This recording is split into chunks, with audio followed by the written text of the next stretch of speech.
Hello, good morning student. आज हम लोग बात करने जा रहे हैं एक समरी जो है बहुत इम्पोर्टेंट है। Sweetest love I don't go, जो क्लास 12th बिहार बोर्ड के लिए है। ठीक है। और ये रेनबो 2 जो है बुक आपका उसी का पोइट्री सेक्शन का फर्स्ट चैप्टर है पोइट्री सेक्शन में। तो देखते हैं स्वीटेस्ट लव आई डोंट गो। इसका समरी आप जो देख रहे हैं बहुत ही कम शब्दों में और बहुत सटीक लिखने का हमारा प्रयास रहा है।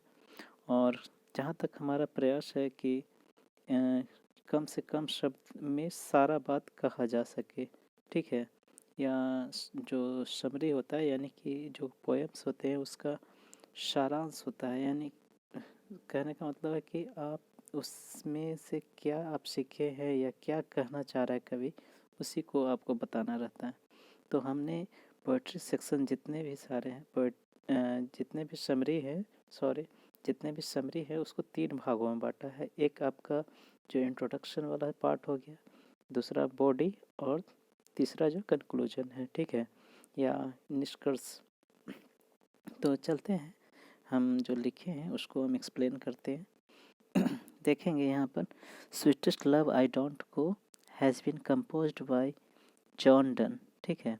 Sweetest love I don't go जो पोएम है इसको जॉन डन के द्वारा रचित है या रचना किया गया है। ठीक है। He was a great metaphysical poet, और ये एक महान मेटाफिजिकल पोएट है यानी आध्यात्मिक कवि कह सकते हैं। ठीक है। देखेंगे आगे। इन दिस लिरिकल पोएम, इस जो गाए जाने वाली या गीत, ऐसे कविताएं जो गाए जाने वाली है जो लयबद्ध में है। ठीक है। तो इस पोएम में, और ये जो स्वीटेस्ट लव आई डोंट को क्या है, एक लिरिकल पोएम है। ठीक है। इस पोएम में the poet talks about the power of true love, और कवि बात करते हैं किसकी, जो प्यार की जो ताकत है, प्यार में जो प्रेम में जो शक्ति है, उसके ऊपर ये बातें करते हैं कि अगर चाहे तो प्रेम से कुछ भी आप कर सकते, कुछ भी काम निकाल सकते, या कुछ भी आप प्राप्त कर सकते। आगे देखेंगे इट प्रेवेल्स ओवर डेथ, और ये मृत्यु से भी ज़्यादा प्रबल है। ठीक है। आगे देखेंगे इसमें जो कहा जा रहा है, आगे देखेंगे जो in this poem the poet has been addressed to his wife और बिलव्ड। ठीक है। ऐसे तो बताया नहीं गया है कि जो बिलव्ड हैं इनके वाइफ हैं, लेकिन ऐसा कहते हैं, सभी टीचर्स पढ़ा रहे हैं कि जो बिलव्ड हैं वो इनकी वाइफ हैं एना मोरे। तो कहते हैं जो एक कविता है किसको संबोधित करते हुए लिखे हैं, ये अपने बिलव्ड जो है प्रेमिका प्रीतम, उनको जो है संबोधित करते हुए लिखे हैं। और ही expresses that love is a way of life. ठीक है।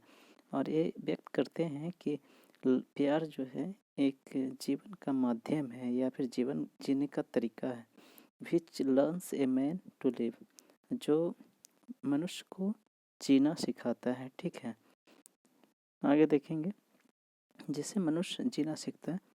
आगे देखेंगे when the poet goes for a journey, और ये बात कर रहे हैं कब की, जब वो एक जर्नी या फिर एक कल्पना करते हैं कि अगर हम किसी यात्रा या लंबे ट्रिप पे जाएंगे तो आपको कैसा फील होगा, या फिर आप कैसा महसूस करेंगे, या फिर जो दुख होगा उसको कैसे कम किया जा सकता है, उस पर जो है ये एक छोटा सा नाटक कर सकते हैं, कर रहे हैं या मजाक कर रहे हैं उनके साथ।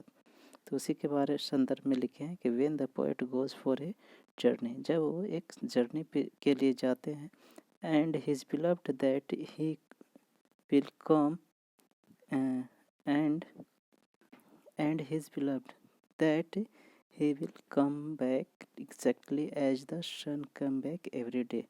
और कहते हैं कि जैसे जो सूरज जो है प्रतिदिन जाता है या डूबता है और वापस फिर अगले दिन वो निकलता है, उसी प्रकार से हम वापस आ जाएंगे, लौट आएंगे। वो बताते हैं अपने प्रेमिका को, ये समझा रहे हैं ठीक है इस पोएम में कि देखो हम जैसे जा रहे हैं उसी प्रकार से ही तुरंत आ जाएंगे, बिना देर किए हुए, बिना समय गवाए हुए। आगे देखेंगे, because he has desire and sense, और कह रहे हैं कि सूरज के पास तो न इच्छा है और ना बुद्धि है, लेकिन मेरे पास सब कुछ है, तो हम उसके मुकाबले मैं जल्दी वापस आ सकता हूँ। ठीक है, तो ये थोड़ा सा मेटाफर का इस्तेमाल किए, सन है, विंड है, और ये सभी जो ऐसे तत्व जो निर्जीव हैं और उसको मानवीकरण करते हुए उसका जब इस्तेमाल किए जाते हैं कविताओं में, तो उसको हम कहते हैं मेटाफर। ठीक है, और उस कविताओं को मेटाफिजिकल पोएट्री कहते हैं। आगे देखेंगे, he also says that when you cry then I feel your sadness, और कहते हैं कि जब वो ट्रिप पे जा रहे हैं तो वो विलाप करने लगती है, तो उसी संदर्भ में बोलते हैं कि जब तुम कराती हो तो मुझे जो आपका उदासी है, जो आपका दुख है, वो मुझे महसूस होता है। ठीक है, he has used many metaphors for explaining his feeling, और उन्होंने अपनी कविताओं में बहुत सारे जो बहुत सारे मेटाफर्स का इस्तेमाल किए हैं अपनी भावना को दर्शाने के लिए।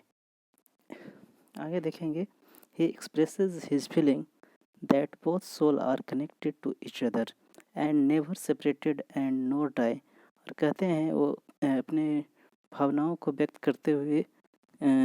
करते हैं कि बोथ सोल यानी कि दोनों जो आत्माएं हैं, ठीक है, वो एक दूसरे से क्या है, जुड़े हुए हैं, और एक कभी अलग नहीं हो सकते हैं और नहीं कभी मर सकते हैं। This is a very beautiful poem, और यह एक क्या है, बहुत ही सुंदर कविता है। ठीक है, तो इसी के साथ हम एंड कर रहे हैं और हम नेक्स्ट पोएम का समरी लेकर आएंगे। बस आज के लिए धन्यवाद।